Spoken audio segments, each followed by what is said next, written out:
lá no futuro, eu creio que ele vai falar, nossa, a minha família passou por isso. Graças a Deus, a gente está aqui, a gente está vivo, a gente tem como contar que a gente passou por aquele momento difícil. Mas é um vírus que ele mudou tudo. Vai ser a geração P, a geração pandemia. Então eu acho que é uma geração que vai ser marcada. Sim, se por um lado a gente tem uma família unida e tem afeto, por outro lado, você tem uma questão de socialização importante e que vai ter um grande impacto na vida futura deles, enorme. É um ano que entra para a história, né, por todas essas adversidades, e é um ano que, quando a gente for colocar na balança, tivemos ganhos e perdas, né? Agora, o resultado disso, a matemática, só o futuro nos dirá. Eu reconheço o privilégio que eu tenho a minha aula online, eu consigo ter a monitoria, eu consigo, mesmo tendo todas essas dificuldades, eu ainda tenho privilégio em relação às outras pessoas que, tipo assim, às vezes não conseguem nem assistir a aula, tem o PET, tem acesso a tudo, mas eles têm que trabalhar, porque o pai não consegue mais o sustento da casa devido à pandemia. Então, muitas pessoas vão chegar para fazer um Enem mais despreparada, principalmente das escolas públicas, do que as pessoas de escolas particulares. E me assusta o fato das pessoas quererem prosseguir com o Enem, onde sabe que, novamente, vai ser elitista. Você vê aí na televisão aí falando, e a gente vê no dia a dia aí, ó, as ruas tá cheias de gente. De noite, nossa Deus, aqui. Aí fala que é como é que fala? É aglomeração, né? Tá cheio de gente, mas na escola não pode ter aula.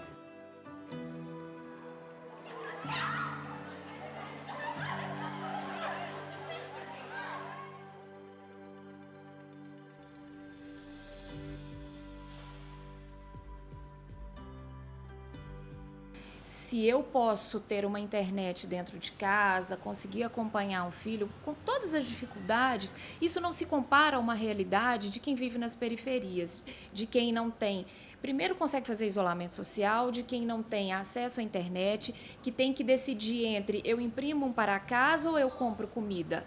Não, eu não tenho computador, né? Eu tenho dados móveis no celular, mas assim, o dia que eu consigo pagar, bem, aí eu volto o dados móveis, mas se não conseguir pagar, não tem os dados móveis, né? E aí eu ensino ele, assim, a gente vai na escola, busca as atividades e a gente ensina. Só que quando eu estou passando mal, infelizmente, eu não consigo ensinar ele, porque eu tenho que dar atenção para ele, né? E muitas das vezes não tem como eu dar atenção para ele. Ô mãe, posso escrever aqui? Rapidão. Pode. Pra mim anotar isso aqui de novo. Então você não parte de uma corrida onde está todo mundo na mesma linha de largada. Tem uns que estão assim a 1 quilômetro na frente e outros que estão muito para trás. Então é claro que nós vamos aprofundar ainda mais esse abismo social. E se falando de crianças e adolescentes, isso vai se dar o quê? Na entrada na faculdade, na entrada no mercado de trabalho. Eles nunca vão conseguir ter as mesmas oportunidades. É preciso uma política pública muito forte, muito profunda, focada nessas crianças e adolescentes que até agora eles não foram alvo de nenhuma política dessa, para que reduza esses níveis de desigualdade. Na escola, eles criaram, né, o grupo para quem tem internet, tem o Face, né, tem uma coordenadora que é da escola que me ajuda pelo Zap, mas isso é quando eu tenho, né, a internet. Mas se eu não tenho esse acesso, né? Que é a mesma coisa que acontece comigo e que acontece com outras pessoas aqui na comunidade também, né? A diferença é grande mesmo porque assim, a gente leva em conta, por mais esforços que os professores fazem para diminuir esse dano, tentar reforçar a aprendizagem com os alunos, é uma questão social mesmo, igual a Fernanda está falando. Tem pessoas que não têm acesso à internet, né? Não tem um plano que tenha uma internet para acessar, para as aulas online, né? Porque, ao mesmo tempo que a gente pensa que está todo mundo na mesma situação, a gente entende que não está. Se não tiver professor, fica difícil. O governo tem que dar um jeito aí e ver se libera essas aulas aí, porque vai até feio. Quer voltar para a escola, Gabriela? Quero. Claramente, um governo nos 3 níveis que não se preocupou com a educação, que é muito melhor abrir um shopping center e pensar em economia e pensar nisso do que pensar em educação. E sendo que, sem educação, essas crianças que vão ser nossos futuros chefes, futuros líderes políticos, eles vão dar valor à educação? Se para eles, tanto faz, tanto fez, ter aula em casa, não fez? Tantas crianças que vão abandonar a escola, que vão precisar procurar trabalho. E aí o futuro também vai depender de qual barco que você está navegando. Sabe, é complicado, é muito preocupante. E a minha angústia, como eu sou um ser humano do coletivo, eu não olho só para a minha realidade, eu fico muito preocupado, porque a gente já tem tanta discrepância social, tanta diferença, e o meu temor é que esse abismo ele se acentue ainda mais. Eu espero que não. Ele está aprendendo, mas pouco. Ele falou comigo, a senhora não tem paciência. E eu falei, meu Deus, as professoras têm paciência, a gente infelizmente não tem. Porque não adianta, eles mandam uns trechos que a gente não sabe. Aí como é que você vai ensinar uma coisa que você não sabe? Pouco da vida, Eu não sei não, eu só sei ensinar meu nome. Aí fica Como é que eu vou complicado. ensinar ela? É muito difícil, eu não me descobri professora, a gente ensina, eu e o pai, nós somos muito cuidadosos, né, muito zelosos, mas assim, não temos a didática que ela precisa, e aí a alternativa que a gente encontrou foi trazer uma professora particular. A professora está ali se desdobrando, as coordenadoras dando suporte, você tem toda uma escola pensando em como ensinar. Mas mesmo assim, não é a mesma coisa do que ele estar fisicamente ao lado de uma professora. Vamos lá, pessoal. Abriu. Sim, porque a professora aponta para um negócio e ela tá lá dentro da tela. Então eu não consigo ver o que é que ela tá apontando. E também eu não consigo ver a questão que ela tá, só na tela. Mudou tudo, né? Tipo assim, agora é muito difícil, né, adaptar essa rotina. Tanto que, para frequentar a monitoria, muitas vezes eu não consigo frequentar, o colega ainda dispõe ela no período da tarde, mas às vezes eu fico muito desanimada para entrar, para absorver a matéria é mais difícil, eu tô tendo que estudar o dobro, eu assisto às aulas online, mas eu preciso buscar uma videoaula para aprender. Então, tipo assim, o que eu ficava até umas 5, hoje o dia todo para pegar uma matéria, para fazer um resumo, para fazer atividade. Então, para mim é muito mais difícil absorver esse conteúdo. Para mim a rotina tá muito mais densa. Eu sempre acreditei na educação como uma força transformadora de um país. Ele estava assim desenvolvendo muito bem, né? Assim, o que a gente às vezes não tem em casa para a gente ensinar, tem o período da escola normal, que as professoras, tem 2, 3 professores que acompanham eles na escola normal, e na escola integrada também, né? O desenvolvimento, coordenação motora, a questão da informática, que lá eles têm a salinha, né, de informática, e também como criança e como pessoa, ele estava melhorando mais ainda também. E aí veio a pandemia. Isso, aí infelizmente aí complicou, né? Porque às vezes a gente não tem a estrutura, né, que na escola tinha, né, e tem, né, para poder a gente ensinar os filhos da gente.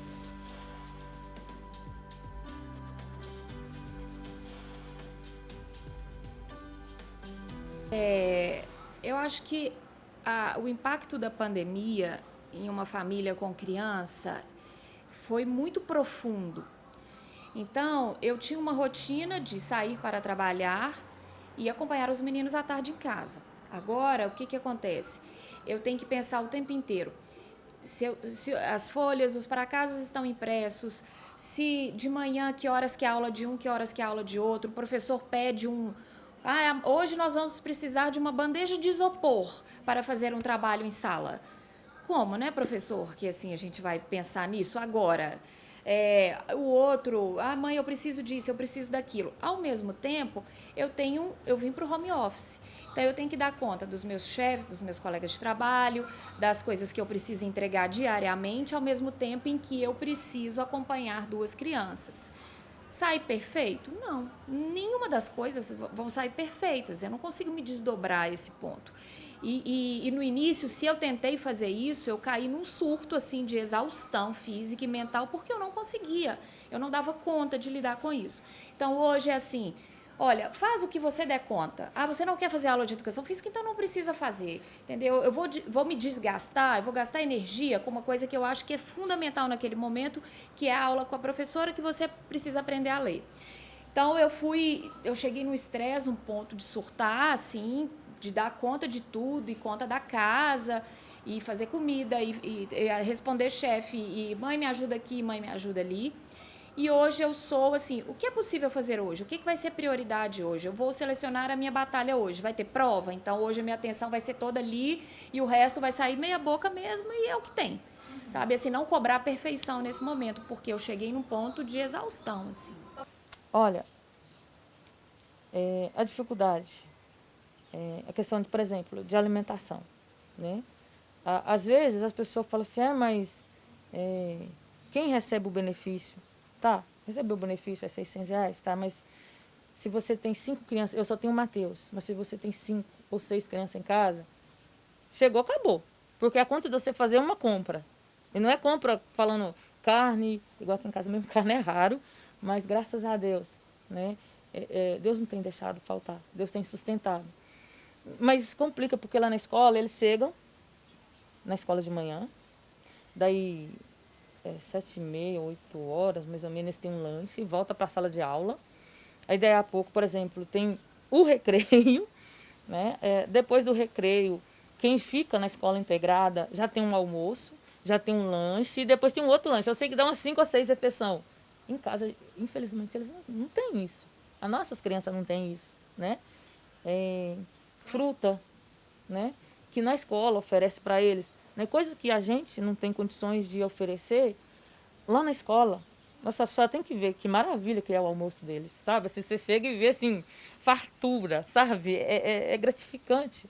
Você vê, nossa, você está indo na escola, além de aprender, né, de ter uma educação, você está tendo uma alimentação. Nos 2 primeiros meses eu não estava me alimentando direito, eu não tava conseguindo fazer nada, eu ficava muito ansiosa, não dormia bem, o meu sono estava totalmente desregulado. Porque uma coisa é você acordar pra escola 7 da manhã, tipo assim, com a certeza que tá todo mundo bem. Agora eu acordo 7 da manhã, eu fico preocupada com os meus pais que estão indo trabalhar, os pais dos meus amigos, o que vai ser do meu futuro, né? Olha, eu tive uma montanha-russa nessa pandemia, assim. Num primeiro momento, eu falei, vai ser tranquilo, 40 dias, a gente vai levar isso de boa. E aí eu criei com os meninos, era uma brincadeira para cada dia, tentando fazer desse período. E aí, quando você via que a coisa só estava piorando, eu comecei, assim, eu fui ficando diferente do que eu era. Eu era uma pessoa extrovertida, bacana, conversada. E eu comecei a sentir essas coisas, uma angústia imensa. Comecei a beber loucamente todos os dias. Não, eu preciso tomar uma tacinha de alguma coisa para ficar bem. E aí eu falei, cara, aí na hora que eu percebi, assim, eu estava entrando no início de uma depressão também. Então, aí que eu comecei a fazer terapia todo dia, toda semana, tentando fazer exercício dentro de casa, que o exercício físico, né, ele te dá outra disposição. E pensando assim, tudo passa, a gente estando com saúde, vamos lá, um dia de cada vez, sabe? Vivendo um dia de cada vez. Que você começasse a pensar, hoje nós estamos com mais de 200 dias de pandemia. No início eu achei que era uma quarentena. E isso realmente, assim, foi trazendo angústias e desesperos. Eu consegui enxergar esse processo, pedir ajuda e nessa ajuda, né, profissional, ver que realmente vamos viver um dia de cada vez e no que é mais importante. Então foi assim, aí agora eu estou um pouco mais equilibrada. Procurei apoio médico para poder dar uma aliviada, é muito difícil. Sabe, a pressão é muito grande e a gente fica com essa exigência de que a gente tem que dar conta de tudo, mas a gente não dá conta de tudo. Como que foi? Isso vai ser uma história, mas uma história também, nossa, mas nós ficamos sem aula. Uns não tinham como estudar, outros não tinham. Isso vai ser um assunto, né, um assunto triste, mas vai ser um assunto que a gente sempre vai lembrar disso. Um assunto que vocês vão tratar lá na formatura do Matheus Noisés. Isso, se Deus quiser.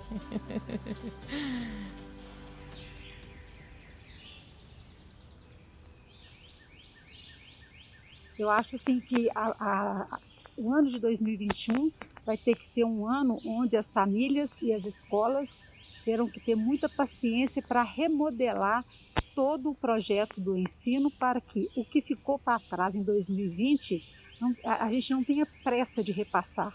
Eu acho que a valorização da educação pelas famílias, muito mais do que era, a valorização dos professores também, muito mais do que era, veio à tona agora com muito mais força. E a questão de condições mesmo, né?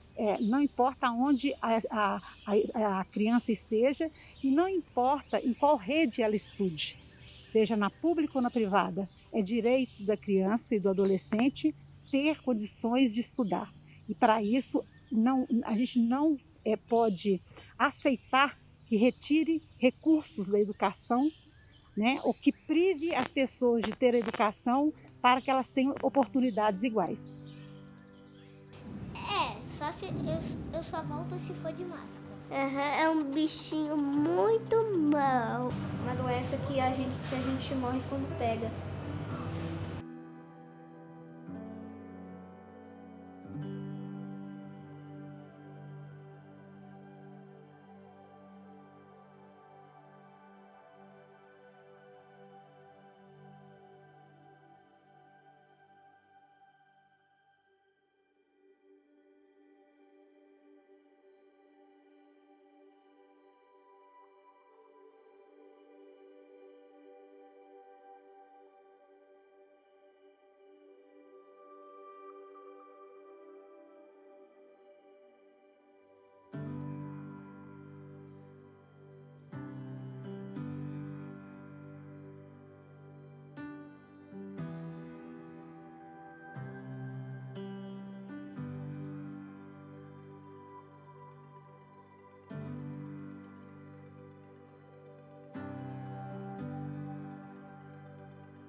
Não tenho nada pra dizer, só o silêncio vai falar por mim. Eu sei guardar a minha dor e apesar de tanto amor, vai ser melhor assim. Não aprendi a dizer adeus, mas tenho que